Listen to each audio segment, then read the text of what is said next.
What do you think, Calvin? I'm going to start with you. This wonderful project, this conference, Tony Blair is creating this wonderful thing with all great minds to think of the future of Britain. What's it called? The Future Britain The Future of Britain Conference. Who is Tony Blair and his elite friends to decide the future of Britain? Surely that's up to us as the general public to elect people based on a manifesto with policies in it that we believe in. Not just these elites to meet in, whether it's Davos or the Future Britain Conference, to meet and decide for us. It seems a bit creepy to me. Leo?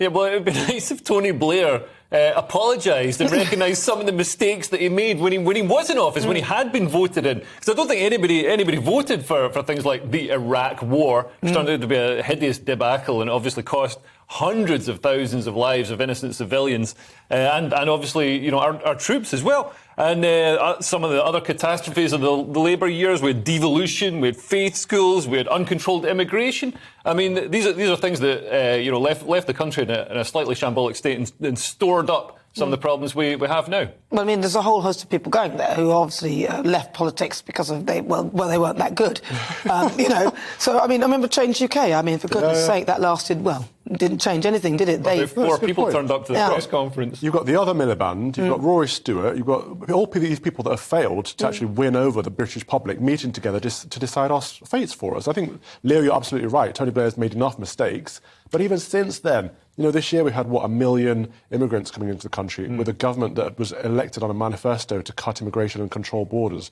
Everything that Tony Blair set in motion has continued to increase at a rapid pace. Why is it not being prevented? Yeah, and it's storing up problems for the future. It's fostering more resentment, and also there's the assimilation of culturally very different people, which can be very difficult. And as we can see with you know, with some of the extreme examples with terror attacks and grooming gangs, you know, it's sometimes, I think globalists like Tony Blair have this idea that if you can just bring somebody from Afghanistan or wherever to the UK, they'll suddenly become an enlightened Western liberal democracy-loving you know, tolerant and you know, peaceful person, and that doesn't always happen. Obviously, it happens. You know, a lot of immigrants come here in perfectly good faith and contribute massively to our economy and to our culture.